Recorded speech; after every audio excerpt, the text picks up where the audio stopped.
패널들 먼저 소개해드립니다. 반갑습니다. 안녕하세요.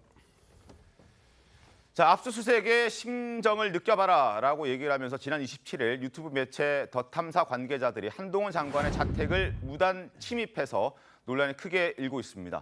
한 장관은 자택까지 찾아온 더 탐사를 향해서 정치 깡패 역할을 하고 있다며 거세게 비판했습니다. 지금까지 상황을 영상으로 정리를 해봤습니다. 제 차를 뒤에서 그 위험하게 반복적으로 미행했던 그 바로 더 탐사라는 것이 그거 아닙니까?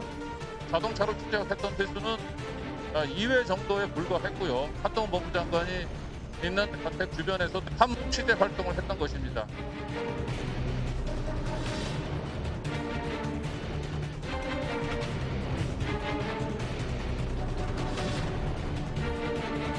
남의 집에 강제 진입을 시도하고 그걸 생중계하는 게 취재입니까? 사생활이나 인권을 침해하는 취재 행위는 취재 윤리에서 벗어나는 건 없습니다.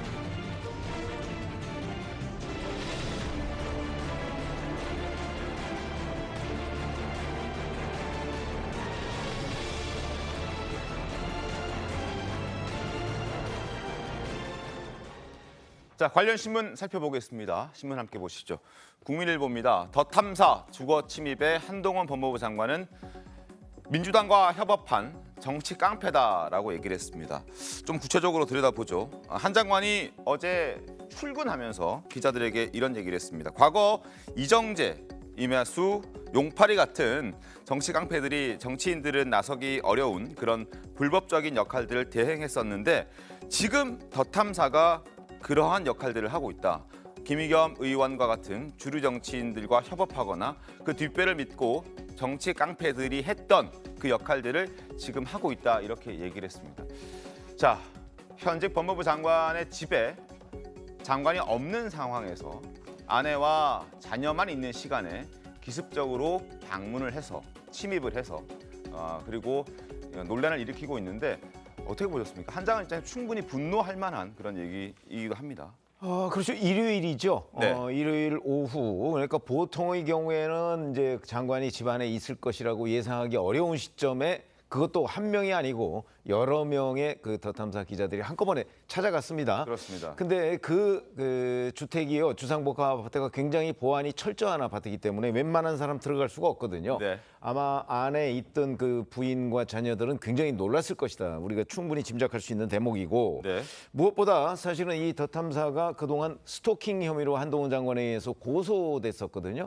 그리고 접근 금지 명령이 내려졌었는데 아마 이번에 찾아간 사람 중에 혹시 그 네. 접근 금지 명령을 받은 사람이 있는지 그것도 좀 확인해 봐야 되는 대목이고 그렇게 네. 되면 훨씬 더 죄가 좀 무거워지죠. 그래서 이제 뭐 취재 행위라는 게 사실은 그 명확하게 규정이 안 돼 있습니다. 어디까지가 취재고 어디까지가 그러면 뭐 그 예를 들어서 주거 침입이냐 뭐 이런 게 명확하지는 않지만 일반적으로 상식적으로 인정되고 있는 부분들이 있거든요. 그래서 저희도 뭐 기자 생활을 했지만 그거보다 훨씬 더 지금 그 어떤 일반적인 취재의 개념을 넘어선 행위다 이렇게 볼 수 있어서 뭐 아파트라는 주상복합 아파트의 그 공동 현관 그 아래층에 거기만 통과해도 지금 공동 주거 침입 뭐 이런 게 된다는 거거든요. 그게 그렇죠. 법적의 의견이기 대법원의 때문에 판결이 있었습니다. 이제 이 문제와 관련해서 한동훈 장관이 고소를 또 추가로 했으니까 그에 대한 사법적 판단을 받아봐야 되겠다 이렇게 말씀을 드리겠습니다. 알겠습니다. 경찰도 이 상황을 굉장히 엄중하게 보고 있고 그리고 한동훈 장관과 부인 그리고 자녀들에 대한 신변 보호도 하고 있는 그런 상황입니다. 그리고 더 탐사의 이런 좀 논란이 될 만한 행태를 보고 또 논란이 확산이 되면서 한 장관을 지지하는 사람들도 집단 행동에 나섰다고 합니다. 지금까지 한 7천 명 정도가 서명을 하고 동의를 했다고 하는데 한동훈 장관 자택 무단 생중계를 한 더 탐사 강력 처벌 요청을 하고 탄원서에 동참해달라라는 목소리를 냈습니다. 여기 한 7천여 명 정도가 지금 동참을 하고 있는 그런 상황이라고 합니다. 민주당에서도 이번 더 탐사의 행태에 대해서는 좀 비판적인 시각을 갖고 계신 거죠? 일단은 네, 저도 맞습니다. 이제 기자 생활을 할 때 뭐 사회부 때나 네, 뭐 취재를 위해서는 꼭 뭐 그 만나야 될 사람 자택 근처에 간 적도 있습니다. 네, 네. 정치인 같은 경우 유력 정치인들은 이제 그 자택 근처가 취재를 하거나 또 눌러가지고 초인종 누르는데 안 오면 기다린 적도 있어요. 네. 있는데 지금 이제 더 탐사의 저렇게 근데 제가 그렇게 했던 보통의 기자들이 했던 취재와 지금은 말씀드린 대로 이제 앞에서 나온 대로 이 더 탐사와 한동훈 장관은 지금 이미 쟁송하는 상태고 스토킹 범죄라고 이렇게 고발도 했기 때문에 그런 관계에서 특히 그걸 뭐 생중계를 하고 그다음에 이제 장관이 없는 상태에서 그 부인과 자녀만 있는 집을 가서 이렇게 뭐 문을 좀 열려고 했다는 뭐 그런 그렇죠. 보도까지 나오지 도락도 않았습니까? 해제하려고 하고 그런 그런 식으로 취재 행태에 대해서는 저는 뭐 좀 잘못됐다고 생각을 합니다. 네. 부적절하죠. 그렇게 할 상황은 아닌 것 같고요. 그리고 특히 뭐 이게 선의의 취재를 하는 상황도 두 양측이 그러지 않지 않습니까? 그런 부분들은 좀 과한 측면이 있었다는 건 분명히 맞고요. 네. 다만 이제 그 좀 전에 한동훈 장관이 저렇게 지금 우리 띄워져 있는 기사처럼 민주당과 협업한 정치 깡패다 이렇게 그 얘기하는 거. 한 장관이 더 탐사를 비판할 수 있고 뭐 이렇게 취재에 대해서 뭐 주거 침입으로 법적으로 뭐 할 수도 있다 생각합니다. 하지만은 왜 또 저기서 민주당을 거론하면서 공격하는 건요 과하지 않나 싶습니다. 알겠습니다. 역으로 생각해서 저희가 뭐 보수 유튜버나 뭐 그쪽의 매체의 기자들이 뭐 허위 사실을 유포하고 이재명 대표 대선 때 공격하지 않았습니까? 그게 뭐 허위로 드러나가지고 지금 뭐 재판가 있지만 그걸 가지고 저희가 배후에 국민의힘이 있다 이렇게 공격한 적은 없습니다. 알겠습니다. 아마 민주당 김의겸 의원이 국감에서 협업했다라고 인정을 한 부분을 지금 거론하면서 민주당과 협업한 정치 깡패라고 한동훈 법무부 장관은 얘기를 했던 것 같다는 생각이 듭니다. 장현철 평론가. 그러니까 저도 민주당 내 상식적이고 합리적인 정치인분들은 더 탐사 같은 저질 매체와 결을 달리한다고 생각하고 믿고 있습니다. 다만 이 본인 스스로 더 탐사와 협업했다고 밝혔던 김의겸 의원이 아직까지도 민주당의 공식 대변인 역할을 수행하고 있거든요. 네. 그 자체가 민주당이 김의겸 대변인을 매개로 더 탐사와 계속 협업 관계를 유지하는 것 아니냐라는 의혹을 사기에 충분한 부적절한 인사 유지 조치라는 생각이 들고요. 네. 무엇보다 더 탐사와 김의겸 의원의 이 같은 말도 안 되는 의혹 제기에 민주당 지도부가 다 올라타 버렸어요. 장경태 의원이 최고위에서 이 녹취록을 튼 것으로 끝난 것이 아니라 네. 이재명 대표, 박홍근 원내대표, 김성환 정책위 의장, 박찬대 의원 등등 민주당 지도부의 과반 이상이 여기에 대해서 공식 발언을 하면서 더 탐사에 힘을 실어줬습니다. 네. 그렇기 때문에 이 더 탐사의 뒷배가 민주당인 것 아니냐. 심지어 일각에서는 더 탐사 민주당이다 이런 말까지 요즘 나오고 있거든요. 더 탐사라는 매체가 이 민주당 지도부의 화력전, 본인들의 어떤 말도 안 되는 주장에 힘을 실어주는 것을 믿고 자택까지 찾아가서 도어락까지 건드리는 말도 안 되는 일을 하는 것이 아니냐는 의혹이 제기된 만큼 민주당 지도부 차원에서 그분들이 뭐 개별 사과하는 거야 뭐 좀 어렵겠죠. 하지만 지도부를 대표해서 누군가 한 명은 이 문제, 더 탐사와 관련한 가짜 뉴스에 대해서 민주당 지도부가 올라탔던 것에 대해서 유감 표명 사과를 하고요. 그리고 김의겸 대변인의 최소한 대변인직 정도는 해제를 시켜야만 더 탐사 민주당이다, 민주당이 함께 공모했다라는 의혹에서 벗어날 수 있을 것 같습니다. 알겠습니다. 자, 그동안 더 탐사가 보여줬던 악의적인 행태를 한동훈 장관은 적극적으로 반박해 왔습니다. 특히 청담동 술자리 의혹과 관련해서도 의혹 제기 당사자에게 법적으로 책임을 묻겠다 여러 번 목소리를 높여왔던 한동훈 법무부 장관이었습니다. 목소리 듣겠습니다. 어떻게 약점을 잡아보려고 밤에 미행한 것 같은데요. 뭐 제가 뭐 이상한 술집이라도 가는 걸 바랬겠죠. 그런데 이 나라가 미운 사람 약점 잡으려고 밤에 차량으로 반복해서 미행해도 되는 나라에서는 안 된다고 생각합니다. 근거를 제시하시면 제가 있었다는 지금 이거는 굉장히 저를 모함하신 말씀을 하신 거예요. 그렇죠? 네. 그 사람의 발언이 그 두 사람이라는 게 더 탐사라는 저를 지금 스토킹하는 쪽하고 같이 야합해서 말씀하신 거잖아요. 그렇죠? 혹시 그 스토킹의 배우가 김의겸 의원이십니까? 파도가 밀려가면 누가 바지 벗고 수영하고 있었는지를 알 수 있다고 하잖아요. 이제 파도가 밀려났고 책임질 시간입니다. 김의겸 의원은 입만 열면 거짓말하면서도 지금까지 단 한 번도 책임 안 지지 않았습니까? 앞으로 그렇지 못하시게 제가 확실하게 법적 책임을 이번에 묻겠습니다. 한동훈 장관 더 탐사의 취재가 위법하다라고 주장하고 있고 마땅히 처벌받아야 한다는 입장입니다. 그러나 더 탐사 측은 처벌할 수 없을 것이다라고 목소리를 높이고 있습니다. 어떤 입장들인지 화면 보겠습니다. 일단 더 탐사의 입장은 이렇습니다. 정상적인 취재 목적의 방문이었고 사전에 예고하는 방문이었다. 이 사전 예고가 됐는지는 좀 따져봐야 될 것 같습니다. 스토킹이나 다른 것으로 처벌할 수 없을 것이다라는 주장합니다. 그러나 한동훈 법무부 장관은 사전 연락은 당연히 없었고 취재라는 이름만 붙이면 모든 불법이 허용되는 건 아니지 않느냐 이렇게 얘기하고 있습니다. 정민희 의원이 어떻습니까? 이 더 탐사하고 한동훈 장관의 관계가요. 이미 그 한동훈 장관이 그 밤에 미행하는 거, 차를 위험하게 반복적으로 미행한 부분에 대해서 스토킹으로 고소를 했어요. 그렇습니다. 그러면 이미 가해자와 피해자의 관계가 이미 돼버렸어요. 그런데 그 가해자가 지금 그 언론이라는 이름으로 그 다음에 또 뭘 했냐면 청담동 술자리 의혹을 제기하면서 현직 국회의원하고 협업을 합니다. 그러면 그것도 지금 수사의 대상이 되어 있어요. 그 다음에 세 번째, 그 경찰이 그 수사의 목적으로 가지고 법원의 영장을 발부받아서 압수수색에 들어갑니다. 근데 그걸 방해해요. 이미 공무집행 방해예요. 제가 볼 때는. 그럼 그 다음에 이제 이게 네 번째입니다.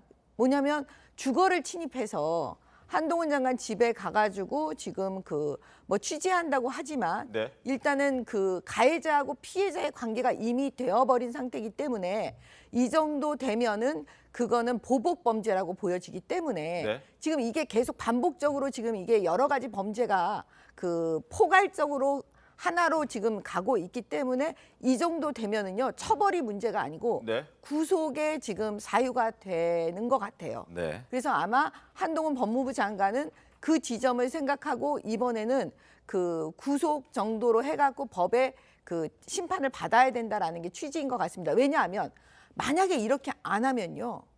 이걸 막아주지 않으면은요. 그 다음 계속 재발이 이제 계속 아마 될 거예요. 본인들은 취재 목적이라고.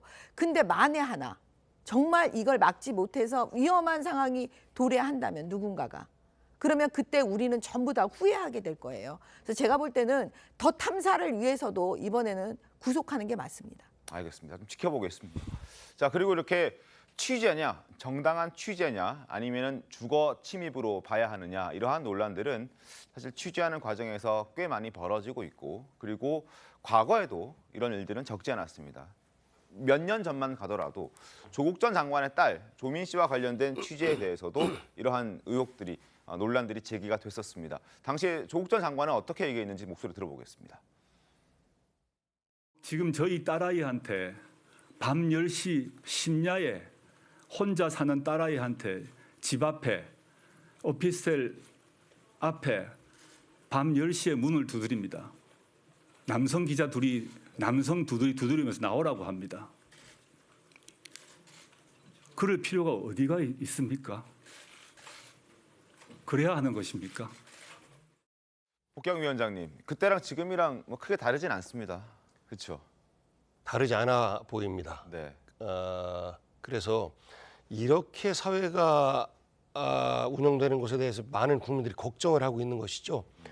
보수든 진보든 좌든 우든 자기들의 주장을 얼마든지 할 수 있고 또 자기들이 관심 있는 분야에 대한 취재를 할 수 있고 언론은 네. 그렇지만 기본적인 어떤 사회적 상식 속에서 그런 활동들이 좀 진행돼야 되는데 과거 조민 씨는 여성 혼자잖아요. 젊은 여성 혼자 있는데 남성 기자 둘이서 계속 문을 두들기는 이 행위는 사실상 가족이 있는 한동훈 장관 집에 방문한 것보다 더 심한 행위라고 볼 수가 있는 것이죠.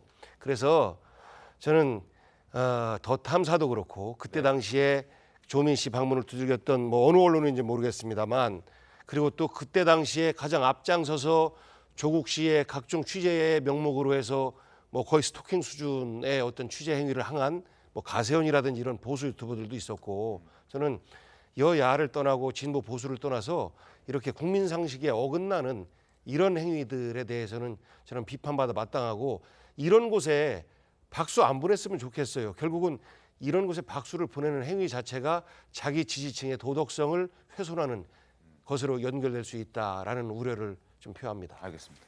기본적으로 당시 조민 씨를 찾아가서 취재하려고 했던 데는 그 우리나라 법에 의해서 그 여러 가지 취재권이 보장되는 언론입니다. 네. 지금 더 탐사는 유튜브입니다. 유튜브는 법에 의해서 언론으로 취급되지가 않습니다. 그런 거 하나가 차이점이 있고요. 그다음에 그 당시에 조민 씨의 경우는 육성이 나온 적이 없어요. 왜냐하면 조민 씨가 계속해서 이런저런 그 여러 가지 뭐 그 인턴 확인서 위조 뭐 이런 데에 연루가 돼 있지 않습니까? 그거 성인으로서 위조된 거를 행사해서 대학에 간 거란 말이죠. 근데 육성으로 그걸 인정하는지 여부에 대해서 본인 코멘트가 나온 적이 없어요. 그러니까 취재의 목적이 분명했다고 저는 생각을 하고요. 그러나 지금은 한동훈 법무부 장관을 만나서 뭘 어떻게 취재를 한다는 거죠? 목적이 분명하지가 않고 언론 매체도 아니기 때문에 그런 점에서 굉장한 차이가 있는 거죠. 그래서 이 두 가지는 좀 얼핏 보기에 구조가 비슷해 보이지만 내용을 들어가 보면 다르다. 저는 이렇게 생각합니다. 그러니까 이것을 보는 판단도 좀 다른 겁니다. 그만큼 우리가 시각 차이가 많이 갈라져 있는 것인데 네. 뭐 제가 볼 때는 별반 다르지 않습니다. 알겠습니다. 똑같이 덧탐사도 정상적인 등록을 마친 언론이고 대형 언론만 언론이 아니지 않습니까? 그런 것처럼 저는 이런 두 행위 자체가 국민 상식에는 모두 다 못 미치는 행위들이다라는 지적을 드리는 겁니다. 알겠습니다. 더 탐사를 언론으로 보기에는 다소 좀 무리가 있는 그런 상황입니다. 적어도 지금까지는 더 탐사가 앞으로 어떻게 그 회사를 키워나갈지는 모르겠습니다만 지금 현재는 언론이라고 하기에는 조금 부적절하고 유튜브 매체다 이렇게 정의를 좀 내리도록 하겠습니다. 자, 그리고 민주당 내에서도 이런 더 탐사의 행태가 도를 넘었다라는 쓴소리들이 나오기 시작했습니다. 목소리 일단 확인합니다. 저도 적절치는 않다고 생각합니다. 기본적으로 이제 근무지는 제가 보기에 뭐 기다릴 수는 있다고 봐요. 근데 집 앞에서 기다리는 거는 예를 들어서 집이 뭐 압수수색일 때는 또 모르겠어요. 근데 평소에 뭐 기다리고 있으면 못 들어가거든요. 그럴 거 아닙니까? 이제 그런 건 좀 오반 것 같고. 기본적으로 그 취재원의 인권이나 사생활을 보호하는 걸 전제로 해서 취재 행위를 하는 게 맞다. 취재 윤리를 전제를 해서 취재를 해야 그 취재의 정당성 하고 신뢰성 이런 것도 확보가 되는 거 아닌가. 논란이 됐고 민주당도 더 탐사의 무단 침입에 대해서 비판적인 시선을 지금 보이고 있습니다만 처음 술자리 의혹을 제기했을 때 민주당도 동조를 했었고 그리고 김의겸 의원이 더 탐사와 협업했다라고 스스로 인정했기 때문에 국민의힘에서는 더 탐사의 취재 행태를 비판하면서 배후에 민주당이 있을 것이라고 의심의 목소리도 함께 내고 있습니다. 국민의힘 목소리도 들어보겠습니다. 다 모두 생중계입니다. 아파트 호수가 공개되었습니다. 집안에는 부인과 자녀가 있었습니다. 공포와 충격 그 자체입니다. 김어준에 이어 더 탐사, 민들레 같은 제2, 제3의 김어준은 대한민국의 독보서주입니다. 혹시 더 탐사의 배후에 민주당이 있는 건 아닙니까? 아니길 바랍니다. 하지만 사실이라면 빨리 손절하시기 바랍니다. 민주당이 진정으로 국민과 역사의 심판을 두려워하는 공당이 맞다면 말입니다. 자, 이렇게 주장들을 하고 있습니다. 아마 앞서도 저희가 신문을 소개해드리면서 배후에는 민주당이 없다라고 지금 민주당 패널 분들은 말씀을 하고 있는 그런 상황인데 여야에서 좀 입장이 다르고 보는 시각도 좀 다릅니다. 그리고 하나 더 지금 만평을 제가 보여드릴 예정인데요. 박용석 만평, 중앙일보에 실린 만평입니다. 더 탐사 측에서 다소 좀 이해하기 힘든 지금 주장들도 하고 있기 때문에 한번 설명을 드리겠습니다. 기소를 해달라고 합니다. 더 탐사가 한동훈 법무부 장관의 발목을 붙잡고 제발 더 탐사를 기소하라 이런 주장들을 하고 있습니다.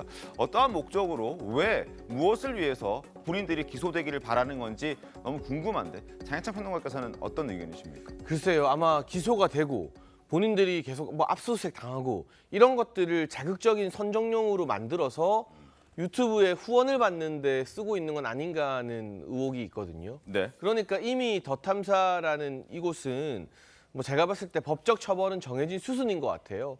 이번에 이 한동훈 장관 자택을 불법 침입한 것뿐만 아니라 이전에 가짜뉴스나 음모론, 뭐 네. 첼리스트 의혹 등등에 대해서 또 스토킹에 대해서도 처벌이 사실상 확정되었다고 봐야겠죠.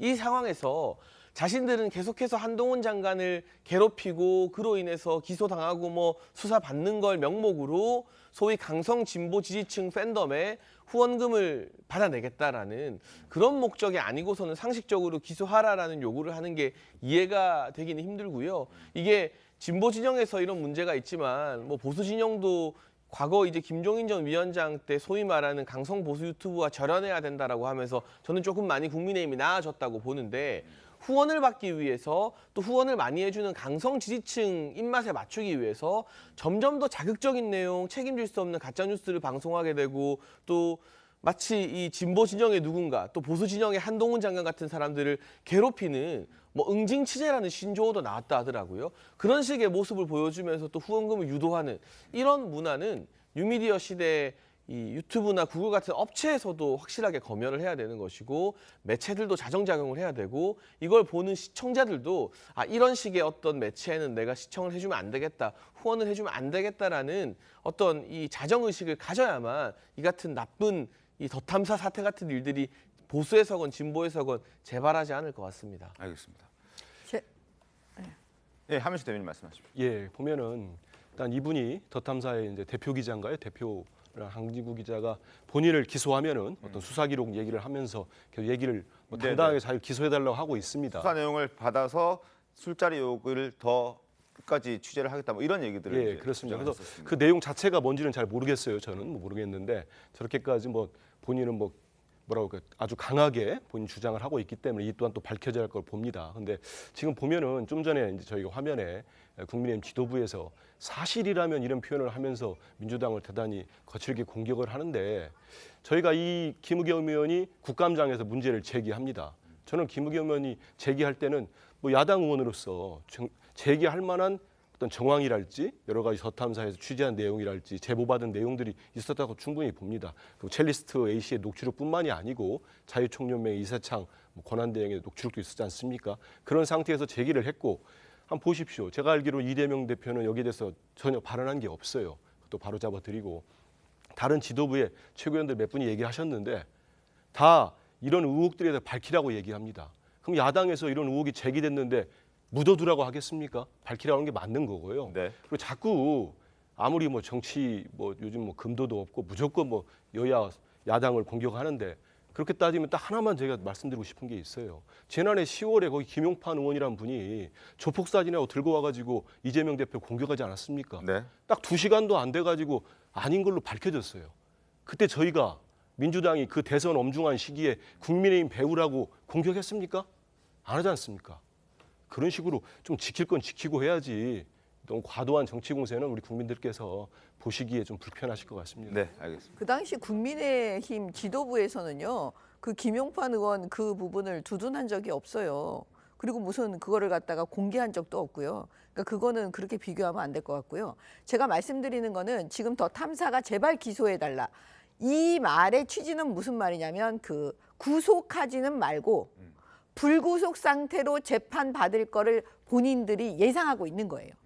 구속은 아마 안 될 거야. 그러니까 불구속 상태로 재판 받을 거야. 이렇게 생각을 하는 거죠. 그러면 어떤 일이 벌어지냐면 불구속이니까요. 자유롭게 이제 재판 받으러 가는 겁니다. 다 유튜브로 생중계하고 그다음에 또 거기에서 한마디 하는 걸 언론에서 쓸 거 아니겠어요? 네. 그다음에 김의겸 의원은 어차피 협업했어요. 한 배를 탔어요. 그러면 이 상황 속에서도 한동훈 장관에 대한 이 재판이 만약에 된다 그러면 계속 김의겸 의원은 또 국회에서 얘기할 거 아니겠습니까? 그럼 이 이슈를 계속 끌고 가는 거예요. 그게 지금 더 탐사가 노리는 거기 때문에 저는 더 탐사가 생각하는 대로 이게 불구속으로 그 재판받게 되지는 않을 거다. 구속될 가능성이 높다 이렇게 말씀을 드리고 싶습니다. 알겠습니다. 그 부분은 한번 지켜보도록 하겠습니다.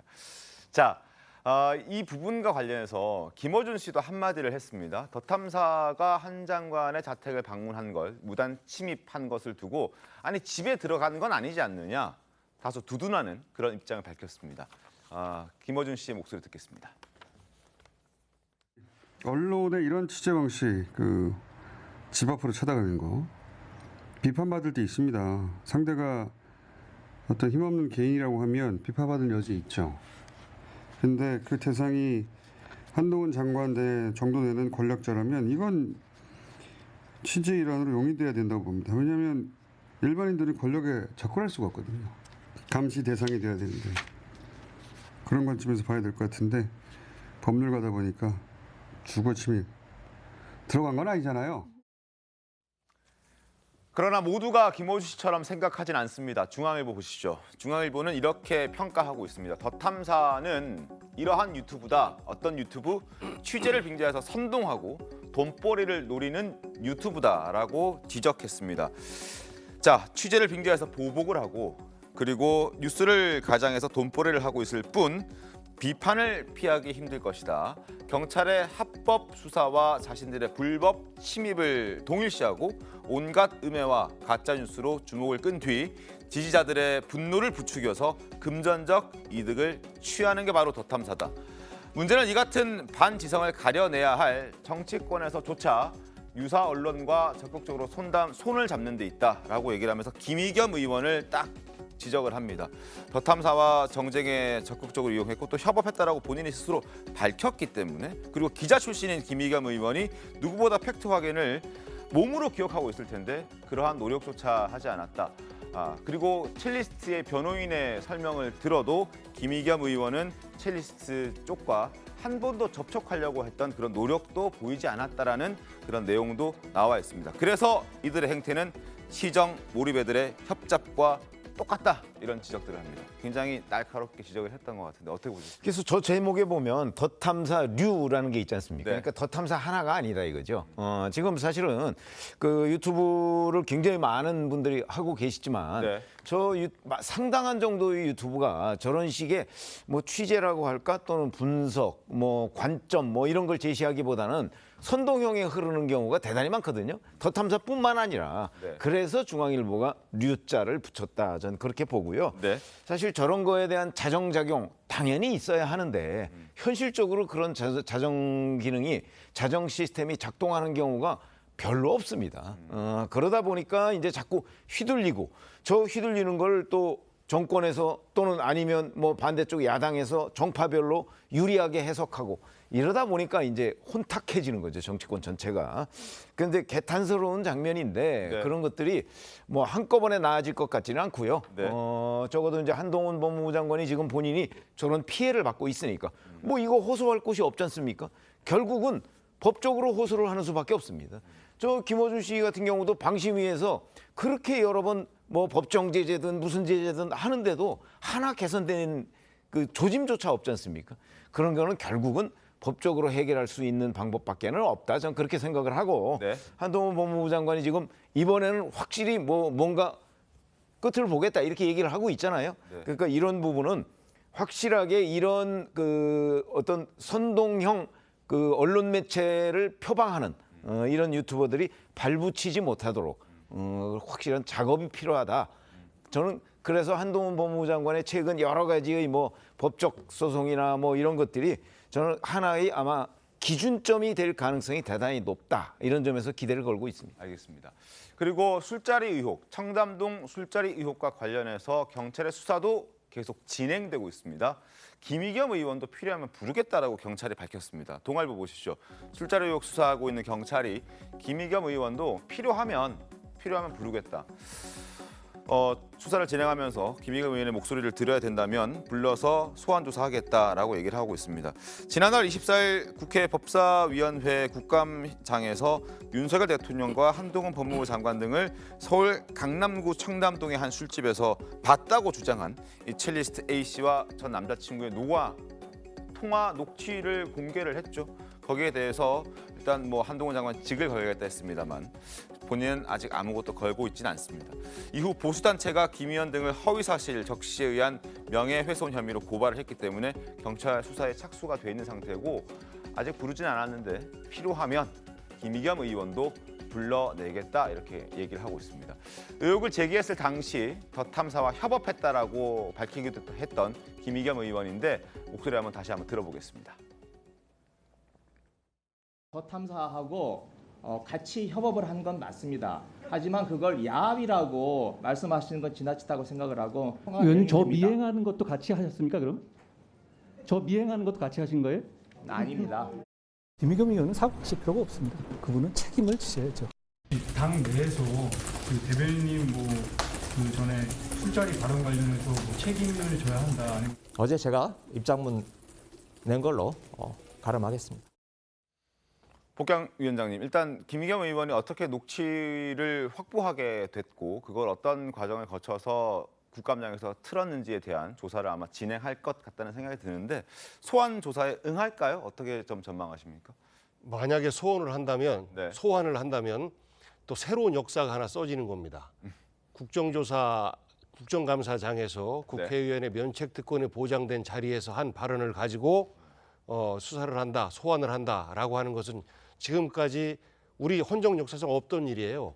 그런데 이제 경찰이 미리 허위임을 알고 했다고 판단한 건 아닐까요? 필요하다면 조사하겠다라는 것이지 저는 이것이 조사로 연결될 가능성은 전무하다라고 생각합니다. 이것은 만약에 이것이 현실화된다라고 하면 차라리 제도를 바꿔서 면책특권 자체를 없애버리든지 그런 식으로 가야 되지 법조항이 분명히 있음에도 불구하고 수사를 한다라고 하는 것은 저는 그 여권, 권력의 어떤 그 힘을 믿고 일종의 야당 정치인의 탄압, 야당 정치인의 입을 막는 것으로 변질될 가능성이 매우 높다. 그래서 굳이 경찰에서도 그렇게까지 말할 필요가 없어요. 만약에 그런 것들이 필요하다라고 하면 명백한 거짓말을 하는 김용판 의원 조금 아까 얘기한 것처럼 왜 그냥 둡니까? 야당 정치인에 대해서만 이렇게 하는 모습에 대해서 저는 우리 국민들이 걱정할 것이라고 생각해요. 네. 그래서 이 부분이 제보를 받고 국회의원이 이 제보에 대한 신빙성에 대한 판단을 해본 거 아니겠습니까? 그리고 또 한편으로는 이것이 사실이기를 바라는 기대 또한 있을 수 있다고 생각해요. 네. 또 반대편에서 볼 때는 절대 사실이 아니길 바라는 이런 기대가 있는 것처럼요. 그래서 저는 김의겸 의원이 이 정도 제보가 들어오면 국회의원이 의정단상에서 저런 것들을 공개할 필요가 있다. 그리고 이야기하지 않습니까? 또다시 그런 상황이 온다고 하더라도 자기는 이 제보를 또 공개할 것이다 라는 것이죠. 그래서 협업이라고 하는 것은 더 탐사의 제보를 국회의원이 국정감사장에서 공개한 것, 이런 것들이 이제 협업의 과정이지 취재 전체를 함께 하거나 그런 건 아니지 않습니까? 그 부분은 한번 경찰 조사 과정을 좀 지켜봐야 될 것 같습니다. 김용판 의원 그 의혹 제기 당시에는 문재인 정부 때였고요. 그러니까 그거는 이제 뭐 따져 물으려면 문재인 정부에 따져 물어야 되는 거죠. 자, 그리고 지금 얘기하는 거는 면책 특권은요 무한대로 보장되는 게 아니고, 그다음에 대법원 판례에 보면 면책 특권은 그게 허위 사실을 알고 국회에서 그 문제를 제기했으면 면책 특권의 범위 내에서 벗어납니다. 네. 그렇죠? 그러니까 이거는 김의겸 의원은 기자 출신으로서 팩트 체크를 충분히 해야 된다는 것을 알고 있고 본인이 그걸 해온 사람입니다. 그렇기 때문에 면책 특권 이게 허위인지 사실인지를 저는 김의겸 의원이 알았을 가능성이 높다고 제가 개인적으로 본다고 그랬었죠. 네. 그 문제를 확인해야 되고, 그다음에 특히 경찰이 확인해야 되는 부분은 김의겸 의원이 인정한 협업이라는 부분입니다. 어디까지 그 협업이 어디까지 이루어졌느냐. 왜냐하면 협업은 면책특권의 범위 내에 포함되어 있지 않거든요. 그러니까 그거는 명백하게 면책특권과 무관한 일이기 때문에 당연히 물론 사실이라면 뭐 필요하다면 조사, 이건 원론적인 얘기이긴 하지만 적어도 협업 부분에 관해서는 조사를 해야 할 필요성이 있다 이렇게 봅니다. 알겠습니다. 경찰의 수사도 저희가 끝까지 한번 지켜보도록 하겠습니다. 자, 이재명 대표를 향한 검찰 수사 소식으로 저희가 좀 이야기를 이어가도록 하겠습니다. 털려면 털어봐라라고 검찰을 향해서 거친 발언을 쏟아냈던 이재명 대표였는데 어제는 다시 말을 아끼는 모습을 보였습니다. 말을 아끼고 있는 이 대표의 어제 모습 보겠습니다. 아직까지 기다렸어요? 검찰에서 연내 대표님 소환하실 때 전망도 나오던데 지금 응하실 생각 있으신가요? 정진상 실장 구속 기한 연장됐는데 뭐 사퇴 처리하시는 건지. 네, 아니 지금 여기서 파업 관련해서는 한마디 부탁드리겠습니다. 대장동 특검 관련한 발언들 많이 나왔는데 이거 다시 당론으로 추진하실 계획도 있으세요 혹시? 취임 100일이신데 기자회견 계획 없으실까요? 수고했습니다. 네. 다음 주 월요일에 뭐 기자회견을 할 수도 있고 뭐 SNS로 메시지를 낼 수도 있고 여러 방안들을 고민하고 있다, 이런 보도는 제가 어제도 말씀을 드렸는데 어제는 이재명 대표가 좀 말을 아끼는 모습이었습니다. 자, 침묵을 택한 건 이재명 대표뿐만이 아닙니다. 김용 부원장에 이어서 구속된 정진상 실장 역시 진술 거부권을 꺼내들고 입을 꾹 닫고 있다고 합니다. 국민일보 보겠습니다.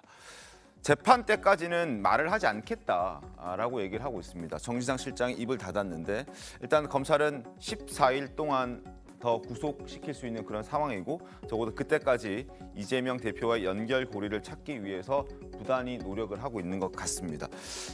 본문을 좀 보겠습니다. 이재명 더불어민주당 대표의 최측근 정진상 민주당 대표실 정무조정실장이 석방 시도, 석방을 시도했다가 그게 무산된 이후로는 검찰 조사에서 줄곧 묵비권을 행사하는 것으로 알려졌다, 이런 보도가 나왔습니다. 대장동 개발 이익 중 428억 원을 나눠받기로 약속했다는 그런 내용과 함께 여러 혐의에 대해서 정 실장은 재판에서 다투겠다, 입을 검찰 조사 과정에서는 입을 열지 않겠다 이런 입장을 갖고 있는 것 같고, 그러나 검찰은 정 실장의 조사 태도와는 별개로 그간 확보한 물적 증거와 사실관계를 종합해서 남은 14일 이내 그를 재판에 넘길 계획을 갖고 있다고 합니다. 말을 아끼면 도움이 되겠죠, 본인에게는. 근데 나중에 재판 가서 결국 또 말을 하게 될 텐데 뭐 불리하게 작용할 수도 있지 않겠습니까? 그 이제 보통 구속되기 전과 네. 구속된 이유가 틀려요. 그러니까 구속되기 전에는 이제 정치적인 발언을 막 하죠. 네. 예, 지금 정진상 실장도 그랬었죠. 그렇죠. 구속되기 전에는 그렇게 했었어요. 법원 근데 앞에서. 구속이 되고 나면 이제 사람의 몸과 마음이 달라지는 거죠. 왜냐하면 외부와 접촉이 안 되니까. 그다음에 이제부터는 본인도 자기가 앞으로 얼마만큼 구속이 되어 있을까, 재판을 봐면 난 몇 년형을 살까, 이런 문제에 대해서 이제 고민을 안 할 수가 없는 상황이 돼버린 거죠. 그러면 직접적으로는 뭐냐면 검찰 단계에서는 얘기를 보통은 안 합니다. 정치적인 피의자들은 대부분 검찰 단계 수사는 전부 다 거부해요. 그러니까 정진상 실장만 그런 게 아니라 예, 대부분의 다 대부분이 정치인들이 그렇습니다. 지금 김용 씨도 그랬잖아요, 부원장도. 그다음에 그러면 그분들이요, 재판정에 가서도 그냥 묵비권을 계속 행사해주면 수사기관으로서는 되게 좋은 겁니다.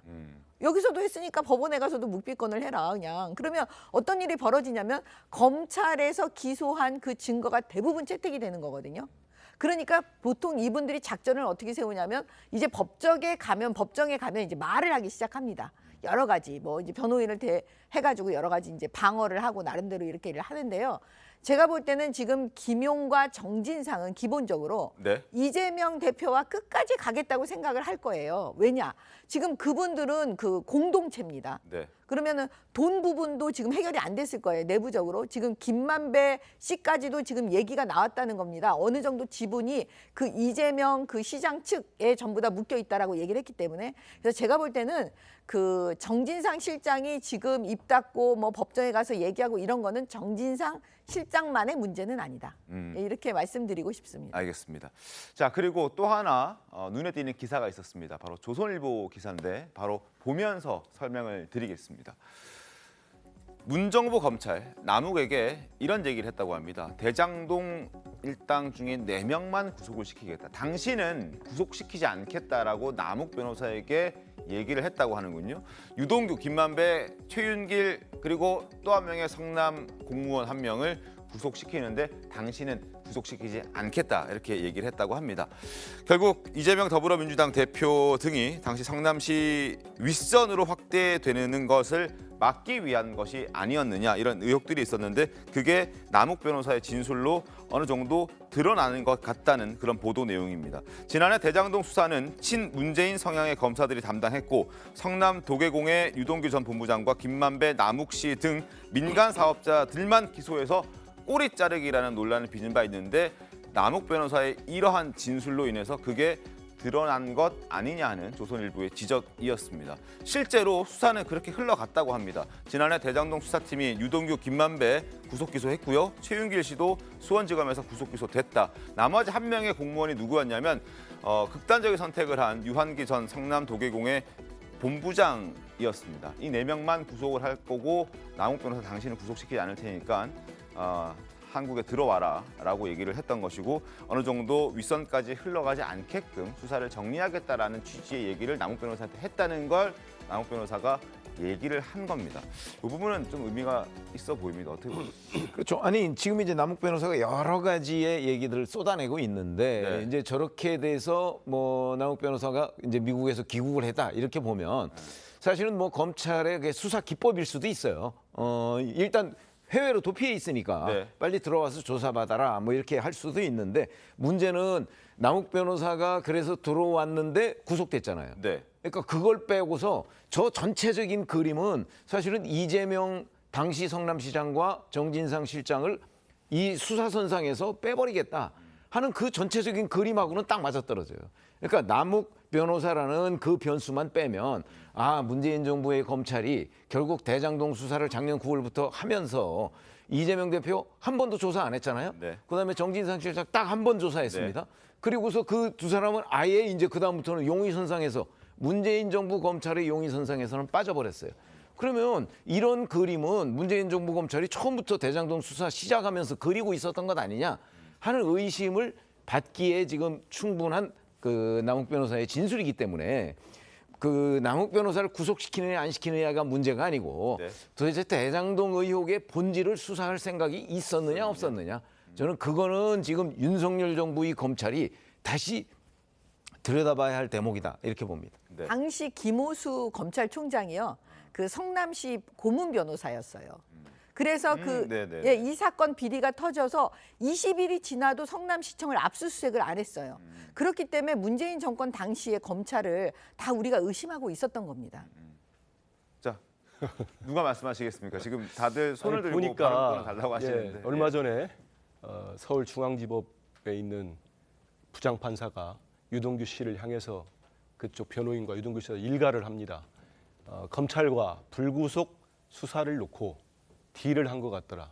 이거 제 얘기 아닙니다. 지금 부장판사가 한 얘기입니다. 그러면서 여러 가지 의문점이 든다. 유동규 씨를 질타를 합니다. 만약에 저 진술이 정말로 남욱 씨의 진술이라면 진술한 것 같아요. 그러면 그랬는데 본인이 구속이 됐다. 아마 저분이 지금 당시 검찰에 대한 전 정권이죠. 문재인 정권 검찰에 대한 아주 악감정이 남아 있구나. 유동규 씨 얼마 전에 기자들 인터뷰에서 그런 얘기를 합니다. 왜 이렇게 진술이 바뀌었습니까? 검찰이 잘 대해줘서요. 그 액수 어떻게 얘기한 겁니까? 검사님한테 물어보세요. 또 물어봅니다. 검사님한테 물어보세요. 이게 자기 진술을 얘기한 피의자가 할 수 있는 얘기라고 상식적으로 믿어집니까?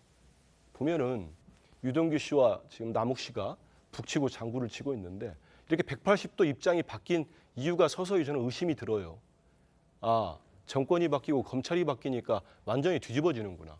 남욱이 드디어 검찰까지 검사 동일체인 정말 검사 동일체인 검찰까지 갈라치기를 하는구나. 한마디만 더 드리겠습니다. 이거는 팩트니까요.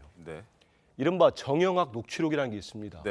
그거는 지금 검찰도 인정합니다. 한번 취재해 보십시오. 지금 검찰도 가장 강력한 물적 증거라고 합니다.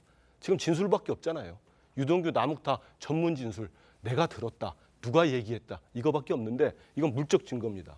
그 증거는 정영학 녹취록은 2013년에서 2015년까지 1차 녹취가 되고 2019년서 2021년 4월까지 2차 녹취가 됩니다. 대장동은 2021년 9월에 터집니다.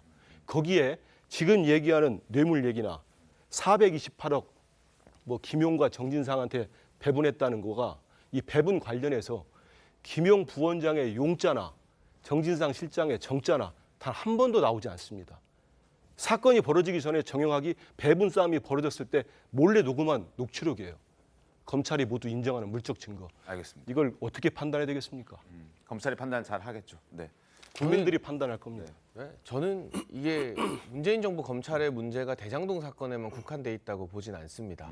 성남 FC 사건 같은 경우도 추미애 전 장관의 최측근이었던 박은정 이제 성남지청장이 전 지청장 그 밑에 있던 박하영 검사의 이 7번의 재수사가 필요하다, 보안 수사가 필요하다는 보고서를 거부했습니다. 묵살했죠. 그래서 지금 직무유기로 고소당한 상태로 알고 있는데 결과적으로는 검찰이 새로 수사팀 바꾸면서 재수사, 보안 수사 해보니까 여러 가지 의혹들이 줄줄이 줄기처럼 엮어 나오면서 뭐 대기업 네이버나 두산 등에 대해서 압수수색 들어갔고 뭐 추가적인 기소나 이런 것들 진행되고 있지 않습니까?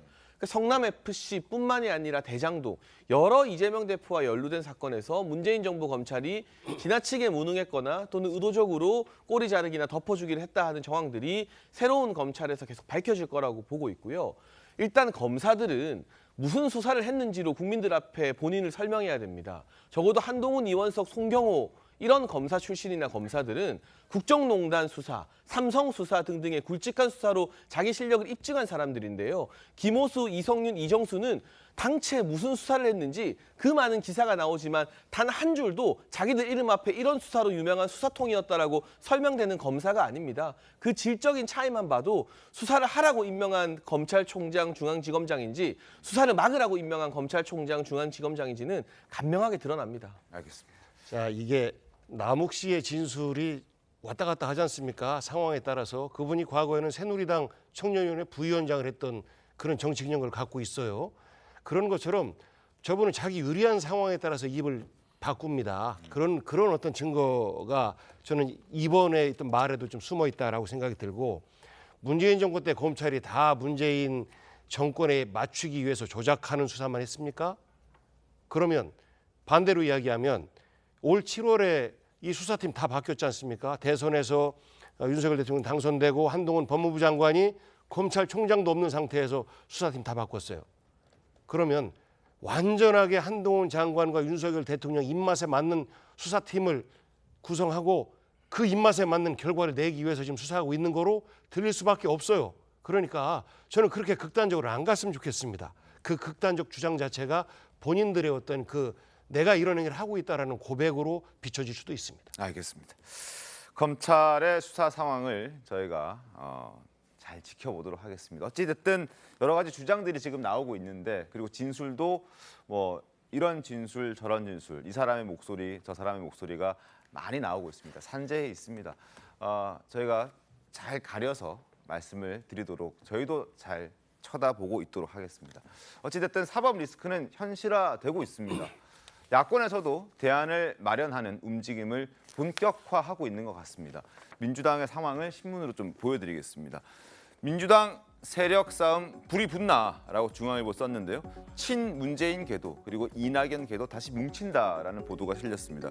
친문의 싱크탱크인 민주주의 4.0이 총회를 가졌습니다. 이낙연계의 연대와 공생도 총회를 가졌습니다. 움직임이 있다라는 분위기를 우리가 확인할 수 있고, 이런 가운데 이런 내용도 있습니다. 문재인 전 대통령이 또 실수를 한 거죠. 트위터나 SNS 하는 과정에서 지난 26일 이 대표를 사이코패스라고 원색적으로 비방한 그 트위터 게시물에 좋아요를 누른 것으로 나타났습니다. 물론 지금 지워져 있는 상태인데 실수가 한두 번이 아니다 보니까 이건 실수가 아닌 게 아니냐, 이거는 의도가 있는 것 아니냐, 이게 진심 아니냐, 이런 얘기들도 나오고 있는 그런 상황입니다. 어쨌든 민주당의 분위기가 심상치 않고 이 대표의 사법 리스크가 현실화되면서 잠잠했던 계파 갈등이 또 불거질 조짐도 돌고 있습니다. 분위기는 이러한데 이 부분에 저희가 집중을 좀 해보겠습니다. 문재인 전 대통령이 이재명 대표를 비판한 글에 좋아요를 눌렀던 점, 이 부분에 대해서 한번 여쭤보겠습니다. 어떻습니까? 글쎄, 저게 이제 아니면? 저게 굉장히 자주 있었던 일이다 그러면 실수라고 보기 어렵죠. 우리가 왜 흔히 우연히 뭐 몇 번 겹치면 그건 필연이다 이런 이제 얘기를 하곤 하는데, 근데 저게 작년에 저런 일이 있었고요. 그리고 올해 이제 지난 26일 날 있었던 것이 이번에 이제 밝혀진 건데, 네. 글쎄 그 정도면 트위터에 이제 이게 까딱 잘못하면은 사실 좋아요 누르기 십상입니다. 그래서 저는 뭐 각자 판단은 좀 다르겠지만 저는 아마 실수이지 않았을까 이렇게 짐작을 하는데, 다만 이런 의심은 좀 들어요. 실수하다가도 한 번 더 누르면 또 좋아요해서 그 빠져나올 수가 있거든요. 취소가 되죠. 네. 근데 그거는 왜 안 했을까? 그러면 이 문재인 전 대통령이 이 트위터를 다루는데 좀 익숙하지가 않아서 생기는 해프닝, 뭐 이 가능성이 더 많지 않나 이렇게 생각합니다. 알겠습니다. 문재인 전 대통령이 눌렀던 좋아요를 눌렀던 내용은 이겁니다. 이재명 대표는 사이코패스다. 그리고 사회성이 결여돼 있고 공격적이고 평범한 소통은 안 된다. 이런 목소리들이 있었다는 겁니다. 이게 한두 번이 아니라는 건 이게 실수였을까 아니면은 의도가 된 것이었을까, 이런 얘기들이 나오는 건 이게 처음이 아니었기 때문입니다. 지난번에 문재인 전 대통령이 이재명 대표를 비판하는 목소리에 어떤 내용의 좋아요를 눌렀는지도 보여드리겠습니다. 일단 이재명 지지자 입장에서는 대책이 몇 번째냐, 정말 화가 난다라는 얘기가 나오고 있고, 이젠 이게 문의 진심이구나 의심하게 된다, 이런 목소리를 냅니다. 문재인 전 대통령의 지지자들은 문을 악마화하면 좋아할 세력이 바로 아니냐, 이런 얘기하고, 이재명은 지지자들로 인해서 외톨이가 될 수 있겠다, 이런 목소리도 나오고 있습니다. 복귀환 위원장님 어떻습니까? 지금 이렇게 싸움이 붙는 모습들이. 과거에 문재인 대통령이 당선될 때 경선 상대자로 이재명 당시 성남시장이 나섰잖아요. 네. 그때 이제 적극 지지자들끼리의 대립이 있었고 그 감정의 연장선상으로 여태까지 이렇게 약간 일부의 갈등들이 있는 것 같은데, 저는 서로 조금씩 좀 양보하고 이해해주고 했으면 좋겠어요. 그리고 저 SNS 계정을 관리하는데 대통령이 직접 안 하십니다. 페이스북에 간간히 공식적인 입장을 올릴 때 그때 이러이러한 내용으로 이제 올리는 것, 그것 이외에 그 나머지 계정 관리는 또 다른 이제 보좌 직원이 하거든요. 네. 그분이 좀 똑바로 해야 되는데 이런 실수를 뭐 1년에 한두 번씩 하는 거 이거는 대통령의 어떤 그 명예에 먹칠을 하는 행위이기 때문에 저는 뭐 야단마저도 싸다라고 생각합니다. 알겠습니다. 자, 국민의힘 상황, 정부 여당 상황도 한번 저희가 설명을 드리겠습니다. 윤석열 대통령이 지난 25일에 한남동 관저에서 여당 지도부와 만찬을 가졌죠. 지난 9월 출범한 정진석 비대위원회를 관저로 초청해서 3시간 20분 정도 송년회를 겸해서 자리를 가졌습니다. 지금 참석자들을 통해서 이러저러한 뒷얘기들이 전해지고 있는데 뭐 자유롭고 또 편안한 분위기에서 3시간 30분, 20분 정도 진행이 됐다고 합니다. 그리고 관저 내부 모습도 말로 전해지고 있는데 그 목소리 한번 들어보겠습니다. 좀 기대했었는데 뭐 한 몇만 원짜리 한정식이구나라는 생각이 들더라고요. 김건희 여사로부터 뭐 그 안내도 좀 받고 이 안에 이렇게 인테리어했어요라고 이런 얘기를 들으면서 그 안에 그 인테리어를 보니까 굉장히 심플하게 돼 있더라고요. 나중에 이제 식사가 다 나갔는데 맥주 뭐가 아무것도 없잖아요. 그랬더니 땅콩 주더라고요. 그래서 여사님은 청와대에 있었던 가구를 그대로 갖고 와서 하나도 사신 게 없대요. 그리고 전체적으로 한지로 이렇게 도배를 해서 굉장히 그 심플하면서 화이트 톤으로 신경을 많이 쓰셨더라고요. 여사님도 자랑하시더라고요. 신경 많이 쓰셨다고. 뭐 이런저런 얘기들이 들립니다. 그리고 만찬 자리에서 저희가 보도를 해드린 적도 있는데 윤석열 대통령이 청담동 술자리 의혹에 대해서 일축했던 거 저희가 신문에서도 말씀드렸습니다. 새벽 5시만 되면은 이제 도어 스태핑 준비하는 것 때문에 새벽 3시까지 청담동에서 술을 마실 수가 없다라는 입장을 밝혀왔었죠. 그런데 이번에는 또 동백 아가씨가 다시 또 저희들의 입에 오르내리고 있습니다. 동백 아가씨를 몰랐다라는 보도가 나왔고 그걸 두고 어떻게 그 유명한 동백 아가씨를 모를 수가 있느냐? 아니다, 모를 수도 있다. 이걸로 지금 여야가 주장을 이어가고 있습니다. 목소리 한번 들어보겠습니다. 윤석열 대통령도 나는 동백 아가씨 한 번도 안 불러봤다 했는데 동백 아가씨는 돌아다니는 강아지도 불렀어요. 그렇게 유행했다. 아니 연배가 약간 좀 다르지 않으세요, 그래도? 아니 글쎄, 아니죠. 윤석열 대통령이나 저나 비슷비슷하지 뭐. 저는 모르신다 그러더라고요. 그분이 원래 좋아하시는 노래가 빈센트예요. 전원에 들으면 발라드 계통의 노래를 좋아하신대요. 근데 원래 노래방은 안 가신대요. 술을 드셔도 그냥 밥집에서 끝내신다고 그날 그러시더라고요. 자, 동백 아가씨를 어떻게 모르냐?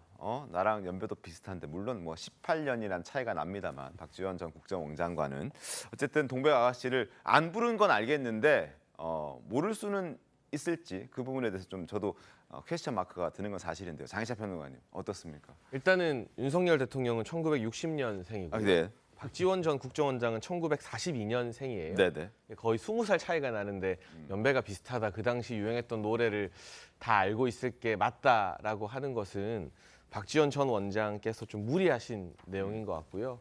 그러니까 예전에 뭐 하나 잘못 맞추셔서 정치 구단 반납하신다고 들었는데 반납 잘하신 것 같습니다. 그러니까 뭔가 날카로운 평론보다는 요즘은 그냥 이 저작거리의 가십성 이야기를 참 많이 하시는 것 같아서 전직 이 국가안보의 수장이었던 국정원장으로서 이렇게 방송에 나와서 가십성 코멘트를 하는 게 과연 적절한 처신인가 하는 고민도 좀 많이 되는 부분입니다. 그리고 뭐 동백 아가씨라는 노래 저도 이번에 이 계기로 처음 그런 노래가 있었구나 알게 되었는데 중요한 것은 이미 그 첼리스트라는 분이 이 허위 의혹에 대해서 사실이 아니다. 본인이 거짓말한 것이다라고 인정을 했고 여러 정황상 술집이나 이런 공간들, 뭐 통신 기록 등 다 거짓임을 입증하고 있지 않습니까? 그렇다면 어찌되었건 야권의 원로인 박지원 전 원장도 이 부분에 대해서는 더 탐사나 여기에 대해서 협업했다는 김의겸 의원을 좀 엄중하게 꾸짖는 모습을 보여주셔야 되는데 요즘 복당이 너무 하고 싶으시다 보니까 아무래도 좀 무리를 하시는 것 같습니다. 알겠습니다. 한민수 대변인. 저는 두 분보다 나이가 더 어리지만 동백 아가씨 압니다. 네. 가끔 불러도 봤어요. 워낙 노래가 좋아가지고. 근데 저 이런 문제를 지적해주고 하고 싶습니다. 대통령이나 대통령실에서 이번에 3시간 넘게 관저 만찬을 한 그래서 사진 한 장 공개도 안 하고 네. 영상 하나 공개는 안 할 때는 다 이유가 있을 거라고 봐요.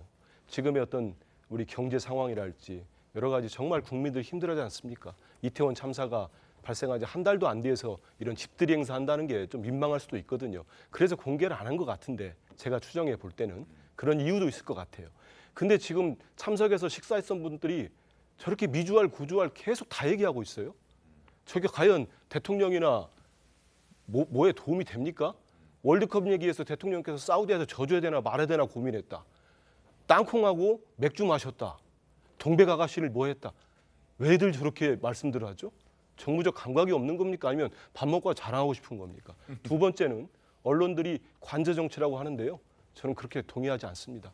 집들이나 자기 편들을 이렇게 특히 윤핵관이 먼저다. 다 불러가지고 윤핵관부터 했는데 우리 국민들 지금 정말 살기 힘듭니다. 네. 다 힘들다고 하는데 이럴 때는 예산을 앞두고 야당 지도부도 같이 부르든지 아니면 대통령실에서 만나든지 해가지고 국정을 어떻게 끌고 갈지 화물연대 파업은 어떻게 우리가 초당적으로 대처할지 이런 걸 논의하셨어야죠. 국민들이 바라는 거 그런 거 아니겠습니까? 알겠습니다. 너무 답답합니다. 네. 자, 지금 잠깐 언급해 주셨는데 25일 회동보다 사흘 앞선 22일에 윤석열 대통령이 윤핵관 의원 4명과 그들의 부인을 관저로 초청해서 부부 동반 만찬을 한 것으로 지금 전해지고 있습니다. 신문 보겠습니다. 어떤 얘기들이 오갔는지 차기 당권 교통 정리를 했다는 보도도 나오고 있고요. 그리고 이 자리는 권성동 전 원내대표와 장제원 의원 사이에 어떤 다툼을 갈등설을 좀 봉합하기 위해서 마련된 자리라는 평가들이 해석들이 많이 나오고 있습니다. 권성동, 장제원, 윤환홍, 이철규 부부 동반 회동 뒤늦게 알려졌고 권과 장의 갈등성을 봉합하기 위한 그러한 자리였다. 그리고 전당대회와 관련해서도 이러저런 얘기들이 여기서 나왔다고 합니다. 2월 말 혹은 3월 초로 하는 것에 대해서 공감대를 가졌다. 이런 얘기들도 나오고 있습니다. 어느 정도 이 당권에 대한 건 정리가 좀 되는 분위기긴 한 것 같습니다. 글쎄 현재 움직임은 그런데 네. 사실은 저 중에 권성동 전 원내대표 같은 경우는 당권에 생각이 있는 걸로 알려져 활발하게 있습니다. 움직인다고 들었습니다. 자, 그러면 이게 잘못 확대 해석되면요. 그러면 윤석열 대통령이 권성동 의원에 대해서 뭔가 낙점을 한 것 아니냐 이렇게 오해를 받을 수도 있는 모임이라고 저는 생각을 해요. 네. 그래서 이제 지금 당권과 관련해서는 뭐 예를 들어서 안철수, 김기현, 뭐 나경원 전 의원 뭐 네. 여러분들이 이제 거론이 되잖아요. 심지어는 네네. 권영세 통일부 장관까지 거론이 되고 있거든요. 네. 그다음에 조경태 의원도 거론되고 있고 워낙 여러 명이 거론이 돼 있는데 이제 저런 식의 그 대통령이 워낙 그 이제 국민의힘에 대해서야 영향력이 있는 거 아닙니까? 네. 그러다 보니까 자칫 잘못하면 당내에서 이게 분란의 불씨가 될 가능성이 있습니다. 그런 점에서는 이 관리를 잘해야 되는데 윤핵관을 지도부보다 먼저 불렀다. 그러면 이제 윤핵관에 대한 신뢰 뭐 이런 거를 보여준 장면으로 이해를 할 수가 있거든요. 그렇게 되면 지금 교통정리가 과연 될까? 교통정리를 시도하다가 또 다른 문제를 이야기하지 않을까 하는 굉장히 걱정이 많이 앞서는 모임이었다 이렇게 생각합니다. 윤핵관 4명을 불러서 식사를 하고 당권 교통 정리에 나섰다는 보도가 나오면서 지금 최병묵 위원의 말씀처럼 권성동 전 원내대표에게 힘을 실어주기 위한 것 아니냐 이런 오해가 생길 수도 있다 이런 의견들도 있고 반대로 권성동 원내대표에게 지금 권성동 원내대표가 굉장히 열심히 당권을 위해서 움직인다는 얘기들은 들립니다.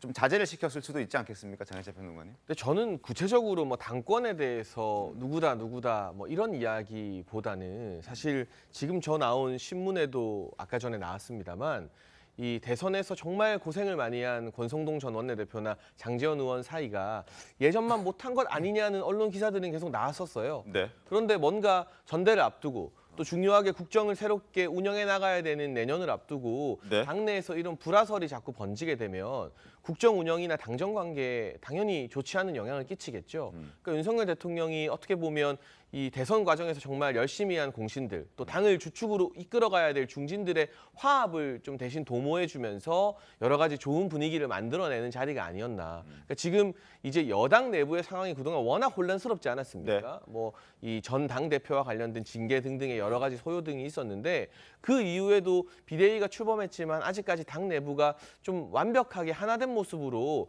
국정 운영 성공을 위해서 노력하는 모습 보이고 있다라고 판단하는 당원들이 많지 않아요. 그런 차원에서 작은 갈등의 씨앗이라도 좀 봉합하고자 하는 관저 정치, 관저 리더십의 일환이라고 보는 것이고 뭐 전대 시기에 대한 이야기는 나왔을지 모르겠습니다만 구체적인 어떤 당권에 대한 이야기가 나왔을 거라고 보기에는 조금 힘들지 않나 싶습니다. 저는 이걸 보면서 여전히 윤핵관은 건재하다. 윤핵관 중심으로 당을 이끌어 가겠다라는 윤석열 대통령의 의지가 표명된 것 같아요. 네. 공식적인 지도부보다 먼저 앞서서 윤핵관 4인방과 만났다라고 하는 것은 윤핵관 중심으로 다음번 전당대회로 치를 겁니다. 라는 의지를 표현하는 것이고 이것을 언론에 흘린 것, 이것은 사실상 공식화하는 과정 아닌가 싶습니다. 알겠습니다. 자, 2말 3초, 내년 2말 3초 할 겁니다. 왜냐하면 3월 초만 되면은 비대위는 6개월이 다 끝나기 때문에 그 사이에 뭐 연장하지 않는 한 대표를 뽑긴 해야 됩니다. 그래서 여러 가지 안들이 나오고 있는데 친윤계 의원들 사이에서는 이런 목소리들이 나옵니다. 당원 투표가 지금 70%, 일반 국민의 투표가 여론조사가 30%인데 이 비율을 좀 바꾸자. 당원 투표 반영 비율을 최대 90%까지 끌어올리고 일반 국민 여론조사는 좀 낮추자 비중을. 왜냐? 혹시라도 모르는 이 비윤계 유승민 전 의원을 견제하기 위한 것 아니냐 이런 목소리도 나오고 있습니다. 유승민 전 의원도 아마 당권에 도전하는 그런 의지가 있기 때문에 그걸 견제하자는 차원이고 그리고 어제 허은하 의원이 출판 기념회를 했는데 그 자리에 이준석 전 당대표가 참석을 했습니다. 주호영 원내대표랑 허은하 의원을 사이에 두고 일단 악수를 하는 모습이 포착이 됐는데요. 당을 걱정하는 총선 승리 전략을 고민 중이다 이렇게 얘기를 했더군요. 어떻게 좀 보셨습니까? 근데 총선 승리 얘기를 해가면서 이렇게 얘기를 했습니다. 3번 졌기 때문에 4번째는 돼야 한다 이런 거 보니까 총선의 전체적인 그림이 아니고 자기 지역구를 얘기하는 것으로 보여요. 그러니까 자기가 배지를 달아야 되겠다 뭐 이런 의미로 보이는데 글쎄 뭐 그런 고민을 지금 현재 이준석 전 대표가 할 수 있는 처지인가? 왜냐하면 지금 사실 무고 혐의로 이제 재판을 받아야 되잖아요. 네. 이런 것들이 그때까지 안 끝날 수도 있거든요. 그래서 이른바 이준석 전 대표도 사법 리스크가 있는 거예요. 아마 그런 부분을 먼저 선결적으로 해결해야 되는 것 아닌가 이런 생각이 들어요. 그러니까 저 총선 승리 얘기는 그냥 최근에 이제 본인이 좀 잠잠했잖아요. 그 외부 활동을 별로 안 하고 아마 그런 문제에 대한 그냥 어떤 설명을 하다 보니까 나온 얘기지 구체적으로 준비하는 상황은 아닐 것이다. 그렇게 봅니다. 정민경 의원도 비슷한 의견이십니까? 그 이준석 대표가 지금 사법 리스크가 있잖아요. 어찌됐든 이제 그 무고 혐의에 대해서 그거를 본인으로서 개인적으로도 그 완벽하게 클리어가 깨끗하게 되지 않는 한 그 이준석 대표가 이제 어떤 얘기를 해도 그 얘기가 과연 여론에 영향을 미칠지 뭐 저는 그게 좀 의구스럽습니다. 알겠습니다. 자, 윤석열 대통령을 지지하는 보수 지지층들 사이에서는 이준석 대표가 굉장히 미울 겁니다. 그러나 그중에서도 그럼에도 불구하고 이 전 대표가 어디서 뭐 하고 있냐 좀 궁금해하는 분들도 그 와중에 계실 것 같아서 어제 마침 출판 기념회 모습을 드러내서 사진 한 장을 좀 보여드렸습니다. 잠시 뒤에 돌아오겠습니다. 오늘 준비한 신통방통 여기까지입니다. 내일 더 신통하게 돌아오겠습니다. 고맙습니다. I heard you got arrested in the street last night.